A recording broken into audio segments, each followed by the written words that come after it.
Le conducteur devant nous roule lentement, on est coincé dans un embouteillage, le conducteur qui vient de nous dépasser a franchi une ligne continue, un autre n'a pas respecté notre priorité, qui n'a jamais éprouvé un sentiment de fort énervement, voire de colère au volant. Ce sentiment de colère peut-il être la cause d'accidents de voiture? La question mérite d'être posée. N'hésitez pas à vous abonner car vous êtes beaucoup trop nombreux à regarder nos vidéos sans vous abonner, donc n'hésitez pas à nous soutenir.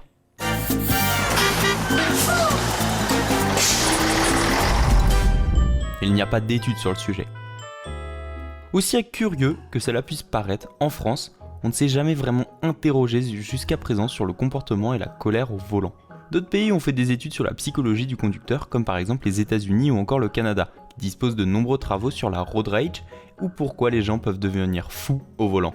Si la question de la colère au volant n'a pas fait l'objet d'analyses approfondies en France, il existe tout de même une étude réalisée en 2008. Son auteur, Patricia Delhomme, a essayé de préciser le moment à partir duquel un conducteur, sous l'emprise de la colère, sera tenté de frapper son volant. Toutefois, cette étude se base sur un échantillon assez réduit au niveau du nombre des interrogés, 37 participants. Leur âge, 18-25 ans, et leur expérience sur la route, 22 000 km parcourus environ. L'étude n'est peut-être pas assez représentative, mais au vu du résultat observé, un épisode de colère intervenant tous les 60 km en moyenne, la question mériterait d'être mieux étudiée. Patricia Delhomme a pu synthétiser les réponses des participants à l'étude quant aux causes de leur colère au volant ou ce qui les rend fous lorsqu'ils conduisent. La première place revient à l'usager roulant lentement et qui gêne leur progression sur la route, 27,5%. Le conducteur qui ne respecte pas les règles du code de la route est le deuxième facteur de colère au volant, 24,5%. Enfin, la discourtoisie est à la troisième place, 17,9%. Un sentiment de sécurité.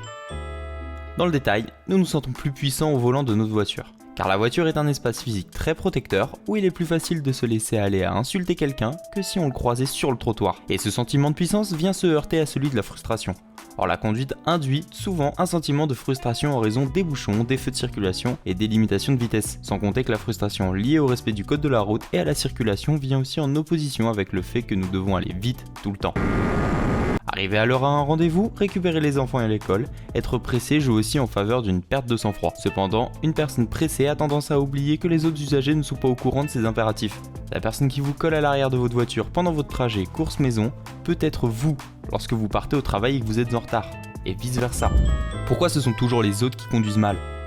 C'est le biais de l'optimisme comparatif. Dire que les autres sont moins bons conducteurs nous valorise et nous rassure. On considère que ce sont eux qui risquent l'accident, mais là encore cette position de supériorité peut vite pousser à considérer que les règles sont seulement pour les autres. Dans la conception qu'a l'automobile de son environnement, ce ne sont pas les humains qui sont en cause mais des voitures, des feux, des panneaux, ce qui désinhibe aussi les conducteurs. Pour autant, rappelons que perdre son sang-froid au volant expose à un risque d'accident. Il est donc important de conserver son calme lorsque l'on conduit. Donc sur ce, merci d'avoir regardé la vidéo. Si le sujet vous a plu, n'hésitez pas à nous le dire en commentaire.